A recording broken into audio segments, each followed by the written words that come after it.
Ivy and weeds push crumbling houses into the earth, and even trees rise in triumph over the corpses of factories and schools. The beauty of it overwhelms any sense of sadness.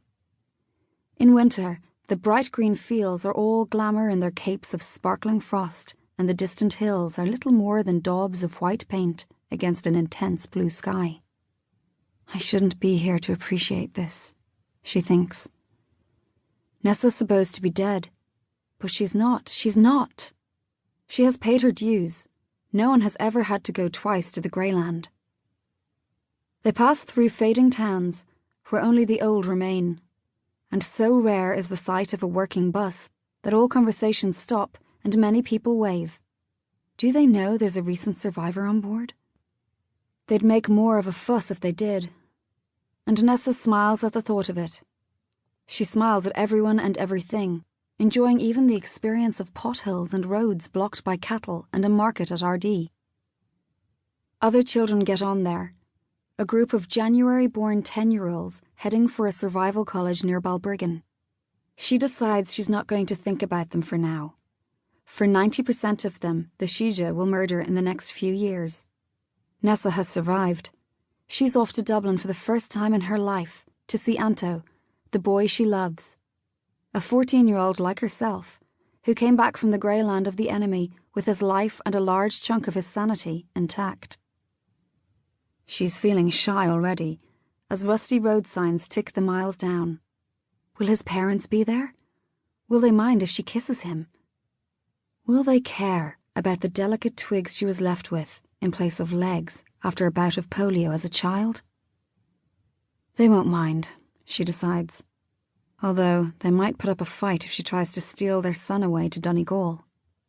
She grins and her cheeks hurt with it, because she hasn't changed her expression in hours. And then the bus comes over the suspension bridge near Drogheda to find the Dublin end blocked by a minibus and a government car. It rumbles to a halt with the kids straining their necks to see what's wrong.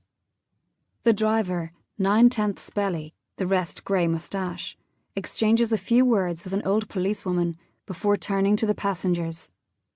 "We all have to get off," he shouts. "It won't be for long, all right? 10 minutes. The pitted surface of the road hosts a group of trenchcoat-wearing adults who wouldn't look out of place in a movie. "Line them up," says a man at the front, and then, "Wait! Don't bother." He strides 10 paces over to Nessa. The Sidhe have been murdering adolescents for the last 25 years, which means this tall stranger may just be old enough to have escaped the call. But no. There is a strain about his movements that suggests he will never relax again. This man has seen the Greyland. He would have been one of the first, back in a time when nobody understood what was happening, before the specially trained counsellors were around to help with the aftermath.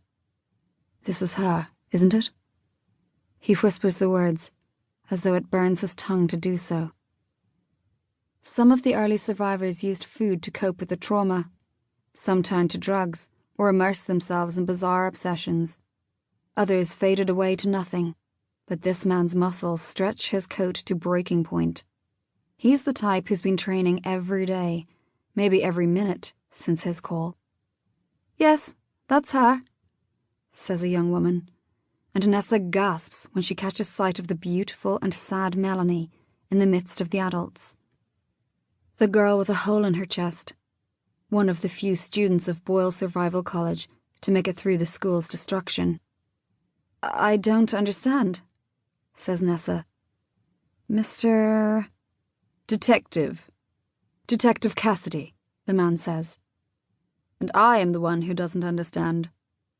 He has a hero's square jaw, and his blue-eyed gaze is hot enough to melt a glacier. "How?" he asks.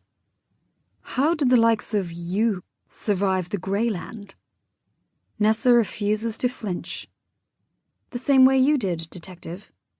I fought the Sidhe, and I won." Cassidy swings around. He pulls the smallest, feeblest of the untrained